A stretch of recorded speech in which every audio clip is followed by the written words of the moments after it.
Everyone, आज मैं आपको पढ़ाऊँगी असाइनमेंट प्रॉब्लम के बारे में। असाइनमेंट प्रॉब्लम बेसिकली क्या होता है? असाइनमेंट प्रॉब्लम का मेन काम है कोई भी जॉब, वर्क या रिसोर्सेज़ को प्रॉपर एलोकेट करना, एलोकेशन देना, ताकि सही पर्सन को सही काम मिल सके। फॉर एग्ज़ाम्पल 4 लोग हैं, 4 काम हैं।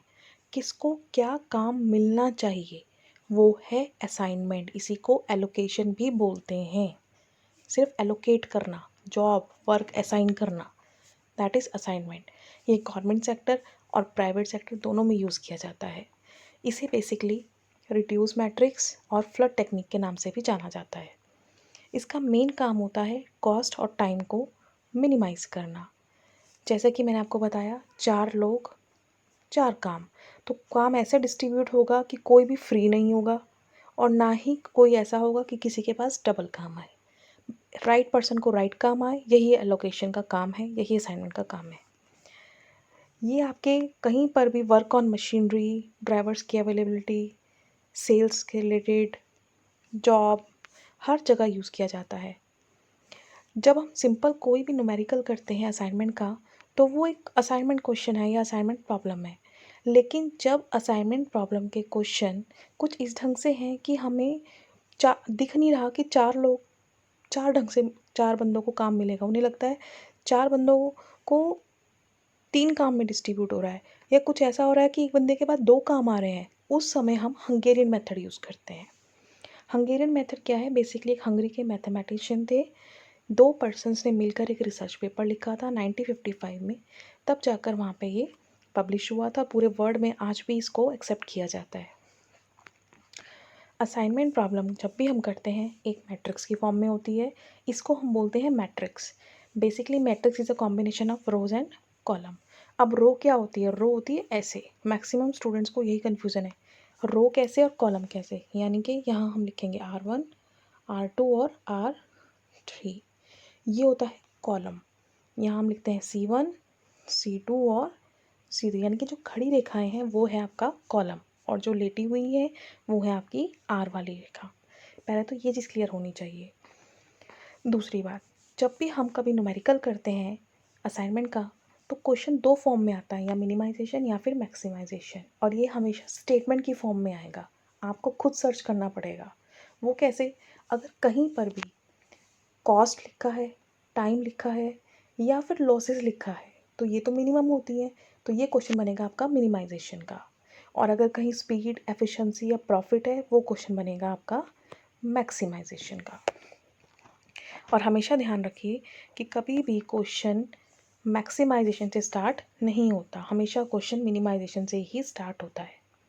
अगर कोई क्वेश्चन मैक्सिमाइजेशन का दिया है, तो पहले उसको एक स्टेप का हमें मैट्रिक्स बनाना पड़ता है और मैक्सिमाइजेशन को मिनिमाइजेशन में कन्वर्ट करना पड़ता है। पहला रूल तो यही है जब भी क्वेश्चन आप असाइनमेंट का करेंगे, कि क्वेश्चन मिनिमाइजेशन का है या फिर मैक्सिमाइजेशन का। सेकंड है कि क्वेश्चन आपका बैलेंस्ड है या फिर अनबैलेंस्ड है। असाइनमेंट का क्वेश्चन सॉल्व ही तब होता है जब आपका क्वेश्चन बैलेंस्ड हो, यानी कि बैलेंस्ड मैट्रिक्स हो। बैलेंस मैट्रिक्स मतलब 3 रो 3 ही कॉलम इक्वल हैं, बराबर हैं, ये हो गया आपका बैलेंस्ड। और अनबैलेंस्ड क्या है कि अब देखिए रो कितनी है, 1 2 3, और कॉलम 1 2 3 4, तो ये हो गई आपकी अनबैलेंस्ड असाइनमेंट। तो कभी भी अनबैलेंस से क्वेश्चन स्टार्ट नहीं होता। अगर कोई चीज़ अनबैलेंस्ड है तो पहले हमें उसे भी अनबैलेंस से बैलेंस में कन्वर्ट करना पड़ेगा। यानी कि क्वेश्चन स्टार्ट करने से पहले मिनिमाइजेशन और बैलेंस्ड आप ध्यान रखेंगे। थर्ड इम्पॉर्टेंट थिंग, जब भी आप क्वेश्चन स्टार्ट करें हमेशा ध्यान रखें, अगर आपके पास कोई क्वेश्चन है, मैट्रिक्स है, क्वेश्चन करना है, तो सबसे पहले सारा काम रो से स्टार्ट होता है, यानी कि लंबा लंबा जाएगा। रो के करने के बाद फिर आपका सारा काम, ये होती है रो, पहले सारा काम रो में जाएगा फिर आएगा कॉलम में। और हमें करना क्या है रो कॉलम का? करना ये है कि हमें यहाँ पे ज़ीरो लेके आना है। वो ज़ीरो कैसे आएगा? ज़ीरो लेके आने के लिए हमें 1 बाय 1 जो आपकी मैट्रिक्स है, पहले first row, second row, third row, ये देखिए first row, second row, third row, जितनी मर्जी रो हो, तो पहले हमें सारा रो का फंडा क्लियर करना है। और उस रो में अगर कोई सबसे स्मॉलेस्ट एलिमेंट है 3, 2, 1, 6। अब देखिए इसमें फर्स्ट रो में सबसे स्मॉलेस्ट एलिमेंट क्या है 1, तो 1 को बाकी के जितने एलिमेंट्स हैं हमें उसमें से माइनस करना है, यानी कि 0, 1, 2 और 3। जब फर्स्ट रो हो जाएगी तब आप काम करेंगे सेकेंड रो में। अब सेकेंड रो में सबसे स्मॉलेस्ट क्या है 1, तो 1 को जब माइनस करेंगे 1 से तो क्या आ जाएगा 0, फिर 1, फिर 2, अगेन 5। ये देखिए हाँ आ गई 0। हमारा मेन काम था 0 लेके आना। और 0 कब आएगी जब हम 1 बाय 1 एक रो में सबसे स्मॉलेस्ट एलिमेंट में से सारे एलिमेंट्स को माइनस करेंगे। जितने भी डिजिट्स लिखे होते हैं मैट्रिक्स में उसको हम एलिमेंट्स बोलते हैं। हमेशा ध्यान रखिए जब भी आपको क्वेश्चन स्टार्ट करना है रो से ही स्टार्ट होगा। और इसके अलावा 3 इंपॉर्टेंट चीज़ें हैं जो आपके पूरे ऑपरेशन रिसर्च में काम आएंगी। एक होता है फिजिबल सॉल्यूशन। क्या होता है फिजिबल सॉल्यूशन? फिजिबल सॉल्यूशन होता है जब मैट्रिक्स में सारे एलिमेंट्स क्या हों पॉजिटिव हों, एक भी एलिमेंट नेगेटिव नहीं होना चाहिए। फॉर एग्जांपल यहाँ पे जितनी भी वैल्यूज़ लिखी हैं वो सब पॉजिटिव होनी चाहिए। अगर एक भी वैल्यू नेगेटिव है तो क्वेश्चन स्टार्ट ही नहीं होगा। पहला रूल तो यही है ऑपरेशन रिसर्च का। क्वेश्चन फिजिबल होता है तभी हमारा असाइनमेंट के लिए आगे प्रोसेस जाती है। सेकेंडली आता है आपके पास basic feasible solution. Basic feasible solution assignment के केस में डिफरेंट है, ट्रांसपोर्टेशन के केस में डिफरेंट है। असाइनमेंट में है यानी कि रो और कॉलम क्या होनी चाहिए आपकी बराबर। रो को हम एम से डिनोट करते हैं और कॉलम को हम एन से डिनोट करते हैं। किसी किसी बुक्स में वाइस वर्सा भी लिखा हो सकता है। और सबसे इम्पॉर्टेंट और लास्ट आपके पास आता है ऑप्टिमम सॉल्यूशन। आप कैलकुलेशन करके कोई भी आंसर निकालते हैं वो आपका क्या है ऑप्टिमम सॉल्यूशन, यानी कि बेस्ट सॉल्यूशन। इससे बेस्ट हो ही नहीं सकता, बस जो आंसर निकाला वो बिल्कुल एक्यूरेट है।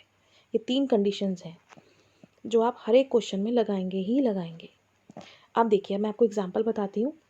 देखिए आपके पास क्वेश्चन स्टेटमेंट की फॉर्म में आएगा। ऑप्टिमम सॉल्यूशन आपको फाइंड आउट करना है, यानी कि बेस्ट सॉल्यूशन निकालना है। ऑपरेशन रिसर्च में ऑप्टिमम सॉल्यूशन एक वर्ड यूज़ किया जाता है, यानी कि बेस्ट सॉल्यूशन।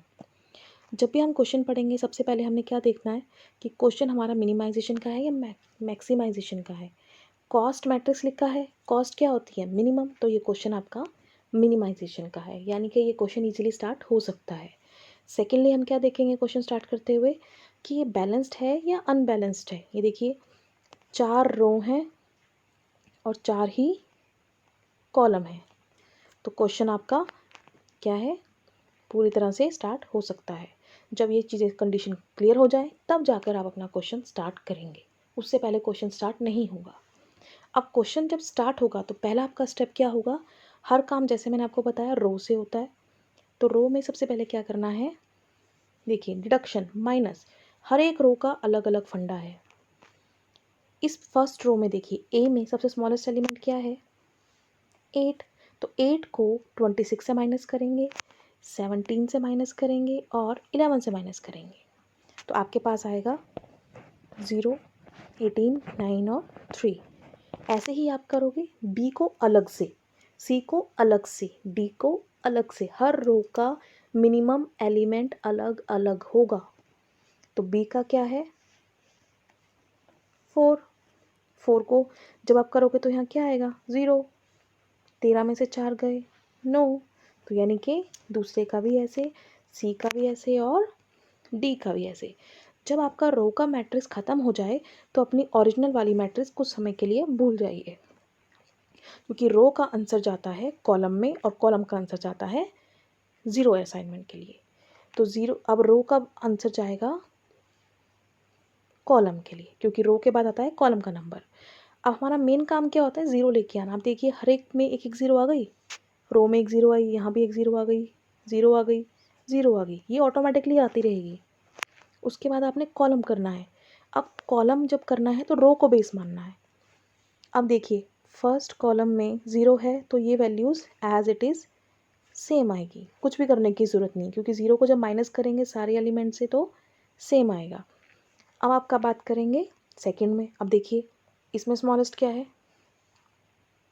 4, तो 4 को जब सारे एलिमेंट में से माइनस करेंगे तो आ गया ना 0। ऐसे ही आप थर्ड में देखिए सेम है तो ये सेम आएगा, 4 में अगर आ रहा है तो ये देखिए सेम है। किसी भी मैट्रिक्स में 2 ज़ीरो आए, 3 ज़ीरो आए, 4 ज़ीरो आए, डजंट मैटर, आने दीजिए, मिनिमम हमें 1 ज़ीरो तो चाहिए। फिर चाहे पूरी पूरी रो में ज़ीरो आए, पूरे पूरे कॉलम में ज़ीरो आए, कोई फ़र्क नहीं पड़ता।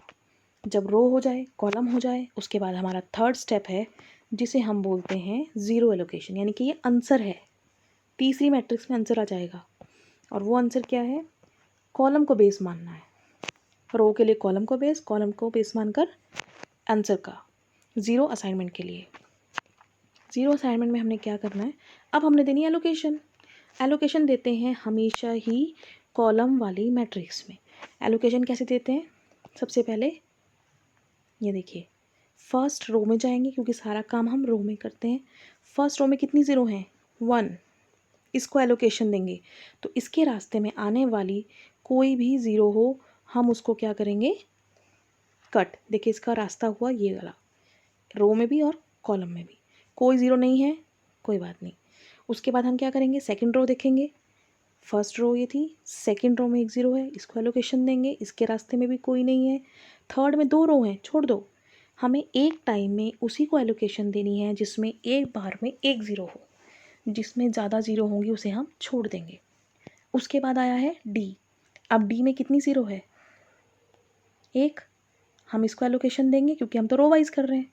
जब हम रो वाइज करते हैं तो हम इसको एलोकेशन देंगे और इसके रास्ते में कोई भी ज़ीरो आ रही हो उसे हम क्या करेंगे, उड़ा देंगे। अब देखिए रास्ते में आ गई ज़ीरो, ज़ीरो हो गई ख़त्म। इस तरह से आपने काम करना है। कहीं पर भी 2 ज़ीरो आए, 3 ज़ीरो आए, उसको छोड़ दो, जहाँ एक है पहले उसको कंसीडर कीजिए। रो हो गया, अब हमारा काम कॉलम में है। हमने देखा इसको भी एलोकेशन मिल गई, इसको भी मिल गई, इसको भी मिल गई। ये देखिए फिर आएगा आपका कॉलम में, फिर जो एलोकेशन बची आपने फिर इसको एलोकेशन देना है और इसको, कहीं पर भी डबल एलोकेशन आएगी ही नहीं। तो ये हुआ आपका सिंपल मिनिमाइजेशन का क्वेश्चन और तीसरी मैट्रिक्स में आंसर आ गया। अब इसका आंसर आपने लिखना कैसे है, देखिए ए को क्या मिला है, एन, बी को क्या मिला है, डब्ल्यू, जो उसके ऊपर नाम लिखा है वो आपने नाम लिखना है। अब जब सब कुछ ख़त्म हो गया तब हमें ओरिजिनल मैट्रिक्स की याद आ जाती है, तो इसमें जो ओरिजिनल वैल्यू का आंसर था ना हम वो लिखेंगे। ये देखिए ओरिजिनल वहाँ पे 8 था, ये देखिए,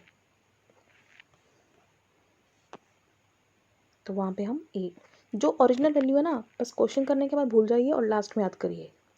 उसके बाद जो उसका टोटल आएगा that will be your answer. बिना आंसर लिखे आपको क्वेश्चन में मार्क्स नहीं मिलेंगे। ये है आपका मिनिमाइजेशन का क्वेश्चन। और जो अगर आप मैक्सिमाइजेशन का क्वेश्चन करोगे सिर्फ आपको उसमें एक स्टेप एक्स्ट्रा करना है कि मैक्सिमाइजेशन को मिनिमाइजेशन में कन्वर्ट करना है, वो भी कैसे, पूरी मैट्रिक्स में। ये देखिए ये है मैट्रिक्स और इस क्वेश्चन में लिखा है यील्ड मैक्सिमाइजेशन, तो मैक्सिमाइजेशन भी है और यील्ड भी है, तो ये तो ऑटोमेटिकली क्या हो गया आपका मैक्सिमाइजेशन का क्वेश्चन। सेकेंडली इस पूरी मैट्रिक्स में आपको पता है क्वेश्चन स्टार्ट ही नहीं होगा जब तक आपके पास स्मॉलेस्ट मिनिमाइजेशन ना हो। मिनिमाइजेशन में कन्वर्ट करने के लिए पूरी मैट्रिक्स में सबसे बड़ी वैल्यू 16 को सारे एलिमेंट में से माइनस करना है। और आपको पता है जब भी हम माइनस करते हैं कभी भी, चाहे छोटी वैल्यू को भी कर रहे हो, बड़ी कुछ भी कर रहे हैं, तो ज़ीरो का साइन तो आता ही, माइनस का साइन तो आता ही नहीं है। हमें तो ज़ीरो चाहिए और ज़ीरो ऑटोमेटिकली आ जाती है। ये देखिए 16 को अगर हमने किया था तो ये आया हमारे पास, देखिए 16 है और क्या है 10।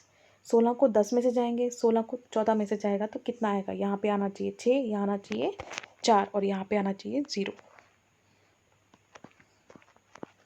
ये देखिए आ गया है 0, 6, 2। ये बना अब आपका मिनिमाइजेशन का क्वेश्चन। और इस क्वेश्चन को भी आप वैसे ही सॉल्व करेंगे जैसा आपने पहले किया। पहले सारा कुछ रो में, फिर आप क्या करोगे कॉलम में।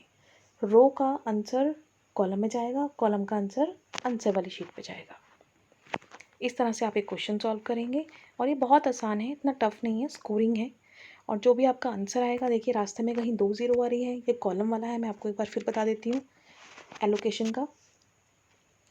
फर्स्ट रो में कितनी ज़ीरो है, एक, तो हम एक को एलोकेशन देंगे। अब इसके रास्ते में कहीं पर भी कोई ज़ीरो आ रही है, हम उसको क्या करेंगे, उड़ा देंगे। सॉरी, इसका जो रास्ता है वो है एक, तो ऐसा और ये वाला। तो इसके रास्ते में ये ज़ीरो एक्स्ट्रा आ रही है, तो हम क्या करेंगे, इसको तो करेंगे हम एलोकेशन और इसके रास्ते वाली ज़ीरो को उड़ा देंगे। सेकंड में देखिए कितनी ज़ीरो हैं, दो, छोड़ दो। जहाँ पे एक आएगी हमने उसी को लेना है। थर्ड रो में कितनी ज़ीरो हैं, एक, क्योंकि ये तो ऑलरेडी कट चुकी है। फोर्थ रो में कितनी ज़ीरो हैं, एक। जब आपने रो में इसको एलोकेशन दिया है तो इसके रास्ते की भी ज़ीरो भी ख़त्म। रो का काम हो गया ख़त्म। अब आ जाओ कॉलम पे। तो हमने फर्स्ट कॉलम में भी दे दिया, सेकंड कॉलम में भी दे दिया, थर्ड कॉलम में आ गया क्योंकि कुछ बचा ही नहीं है। और फोर्थ में ये हो गई आपकी 4 एलोकेशंस। और आप ये देखिए सेम वही चीज़ें इसमें हैं। और यही आपने इसका ओरिजिनल वैल्यू का जब आंसर लिखेंगे तो यही आपका क्या है, ऑप्टिमम सॉल्यूशन। या क्वेश्चन में जो भी पूछा है वो आपको लिखना है, इसी को बोलते हैं ऑप्टिमम सॉल्यूशन।